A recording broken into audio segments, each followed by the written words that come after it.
Mga iba't ibang gawin mga kasawi para mapanatili ang pagmamahal nyo sa isa't isa kahit matagal na ang inyong relasyon. Pakinggan nyo to sa mga mag-asawa na talagang matagal na ang kanilang relasyon at minsan madalas ay talagang nawawala na yung spark sa kanila.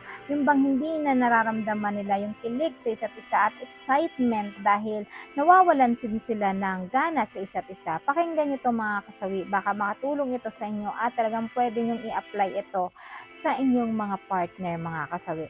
Dapat lang yung tatandaan na kapag kayo ay matagal na ang relasyon, wag na wag nyong babaliwalain ang isa't isa. Dapat isipin ninyo yung pinaka main priority ninyo ay yung isa't isa. Diba? Saan ba kayo dapat nag-umpisa? Kailan ba kayo nagkainlaban? Kailan ba kayo minahal? Kailan ba kayo naligawan? Kailan ba kayo nasagot ng inyong mga misis? Diba? Napaka-importante yun na dapat tinatanong nyo kung ano yung mga gusto ng mga asawa ninyo, kung ano ba ang pinakaayaw ni Mrs. sa inyo at kung ano rin naman ang pinakaayaw ni Mr. sa inyo. Napaka-importante na dapat tinatanong pa rin ninyo ang isa't isa kung ano ang gusto at ayaw kasi para hindi na babypass yung gusto ninyo sa isa't isa. 'Di ba sa mag-asawa kasi minsan kapag meron kayong gustong sabihin pero hindi niyo nasasabi dahil alam niyo na magalit si Mrs. or si Mr. So dapat ganito, nagiging aware kayo kung ano ba dapat yung mga bagay na ginugusto ninyo at kung meron kayong thinking or iniisip na hindi kaaya-aya sa inyong mga kapareha ay dapat sinasabi ninyo.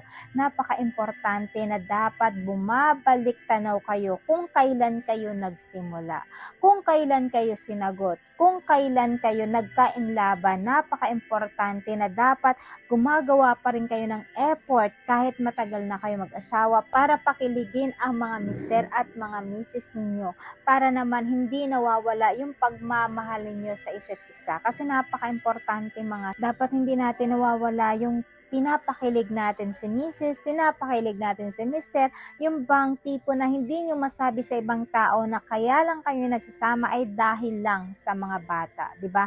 Dapat wag na wag nyung sasabihin yan. Dapat iparamdam ninyo sa inyong mga asawa na talagang mahal na mahal nyo sila. Yung tipo na naandyan ka para sa kanya, yung andyan kayo sa isa't isa na talagang kapag may problema si Mr., dapat ikaw yung magiging taga-comfort niya. Kapag may problema si Mrs., dapat ikaw ang taga-comfort niya. Dapat kayo ay dapat isa lang, combine kayo. Kung ano ang magiging problema, dapat sabay kayo na solusyonan ninyo yung problema.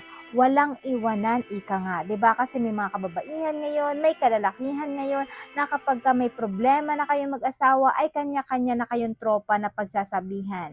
May kanya-kanya ng kaibigan, may kanya-kanya ng sumbungan. Yung ending ay nababypass nyo na yung isa't isa. Kaya napapalayo yung loob ninyo sa inyong mga asawa kasi nga syempre may iba't iba kayong taga-comfort, may iba-iba kayong sinasabihan. Kasi minsan sa isang relasyon, hindi nakakatulong yung mga taong chaperon sa buhay ninyo kasi yan ang nagpapalala ng sitwasyon, yan yung nagpapalala sa inyong relasyon. Na instead na magiging maganda yung payo sa inyo ay hindi nagiging maganda. Ito ay nakakalala ng sitwasyon. Kaya yung ending ay nawawalan kayo ng interest, nawawalan kayo ng gana sa isa't isa. Kaya yung ending ay naghihiwalay ang mag-asawa dahil sa mga chaperon na mali-mali yung ina-advise mga kasawi. Kaya kailangan kapag ang inyong relasyon ay kaya pang isurvive, isipin ninyo kung kailan kayo pinakilig ng asawa ninyo. Kung kailan kayo nagsimula at ma-date mo yung asawa mo, mag-banding kayo, ayan, kahit kumain kayo ng isaw, quick-quick man yan, mag-hiking kayo, mag-camping kayo, yung mga hindi nyo nagagawa, pwede nyong gawin para bumalik kayo sa umpisa. Yung bang pinapakilig nyo pa rin yung isa't isa, balikan ninyo yung mga kwento ninyo na dati ay kinikilig kayo, pinagsatawanan kayo, yung pinagtatawanan ninyo yung mga problema, yung mga hinanaing nyo sa mundo, kung kailan kayo nag-umpisa ay ikwento ninyo yan. Sabay kayong tumawa, sabay kayo na talagang kiligin at makipagpintuhan sa isa't isa. Napaka-importante sa mag-asawa na dapat nagbabanding kayo. napakaimportante yon. At syempre, ang pinakaimportante sa mag-asawa, wag na wag niyong babaliwalain ang pakikipaghana-hana sa isa't isa mga kasawi. Kasi isa yan sa nagpapatatag at nagpapatagal ng relasyon. Yung naipaparamdam nyo sa mag-asawa na talagang mahal na mahal nyo sila pagdating sa performance, pagdating sa lovemaking mga kasawi. Napaka-importante yun para kahit papano ay talagang napapamintain nyo yung gana at pagmamahal nyo sa isa't isa mga kasawi. Dapat wag na wag kayong tatamarin. Dapat binibigay nyo yung all performance niyo sa inyong mga asawa para maramdaman talaga nila yung pagmamahal nyo sa isa't isa mga kasawi.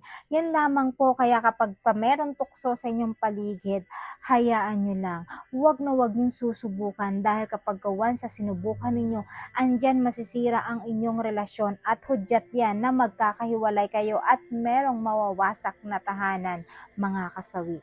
Kaya sa mga kalalakihan at kababaihan, kapag matagal na ang relasyon, isipin ninyo ng mabuti. Kung kaya pang isurvive, kung kaya pang resolbahan, dapat ay isurvive ninyo. Huwag na huwag kayong bumitaw sa isang relasyon habang hindi pa huli ang lahat. Ito yung gawin ninyo para mapanatili ang pagmamahal at may gana kayo sa isa't isa mga kasawi. Gumawa ng the best experience ninyo sa buhay ninyo na hindi nyo ito nagagawa pa na mag-asawa para magkaroon kayo ng something nyo na ginagawa sa isa't isa mga kasawi.